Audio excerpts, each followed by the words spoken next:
तो मैं आयुर्वेदा को रामदेव जी से सेपरेट करना चाहता हूँ। पहले तो आयुर्वेदा की बात और एलोपैथी की बात, ये ऐसे जनरलाइज करना थोड़ा मुश्किल है। अलग अलग चीज़ों के लिए अलग अलग ट्रीटमेंट्स हैं। एलोपैथी में भी कुछ चीज़ों का क्योर है, कुछ चीज़ों को रेस्ट्रिक्ट कर सकते हैं डिजीज़ को, कुछ लिमिट कर सकते हैं। और रिसर्च और जो साइंटिफिक तरीके से जो रिसर्च हुआ है, because of certain history behind medicine, ये ज़्यादा एलोपैथिक फॉर्म में हुआ है, एलोपैथिक मेडिसिन में हुआ है। आयुर्वेदा और जो ट्रेडिशनल सिस्टम्स ऑफ हीलिंग है, जिसको कहते हैं चाइनीज़ मेडिसिन ले लीजिए, यूनानी ले लीजिए, ये सारे, ऐसा नहीं है कि इनमें ऑब्जर्वेशनल साइंसेस नहीं है।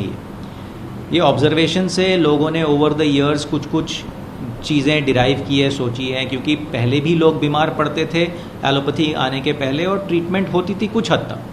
पर इस तरह से साइंटिफिकली डेवलप जिस तरह से एलोपैथी हुआ है, probably in traditional methods of healing उस सेम साइंटिफिक प्रोसेस के थ्रू नहीं गया है, क्योंकि ये ओरिजिनेट बहुत पहले किए हैं। और सिर्फ एलोपैथी नहीं, चाइनीज़ मेडिसिन।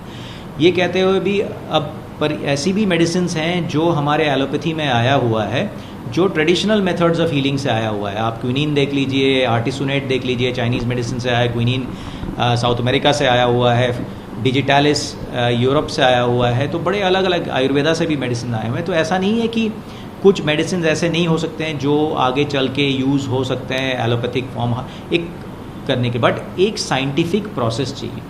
जो जो ट्रेडिशनल मेथड्स ऑफ हीलिंग है उनको यूज़ करना चाहिए। जैसे चाइनीज़, अब जो Chinese traditional form of medicine है, उसके मॉडर्न सिस्टम ऑफ रिसर्च को यूज़ करते हुए उनका ट्रीटमेंट कर रहे हैं, रिसर्च कर रहे हैं, और उसमें से कुछ प्रोडक्ट्स आ रहे हैं जो यूज़फुल हो सकता है। तो इसी तरह आयुर्वेदा को भी उस लाइन पे डेवलप करना चाहिए कि रिसर्च उन लाइंस पे होना चाहिए।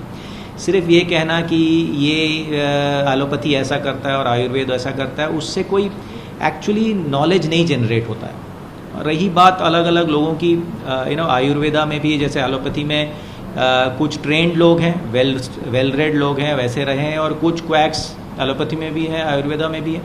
तो इस चलते भी बहुत प्रॉब्लम्स होता है। और देखिए, रामदेव जी किसको माफिया कह रहे हैं और किसको नहीं कह रहे हैं, ये मैं कमेंट नहीं कर सकता हूँ।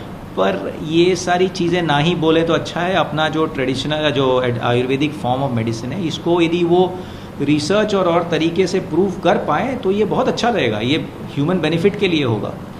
पर ऐसे स्टेटमेंट दे के और दूसरे सिस्टम्स ऑफ मेडिसिन को अब्यूज़ करके, I don't think that is the way to go forward. But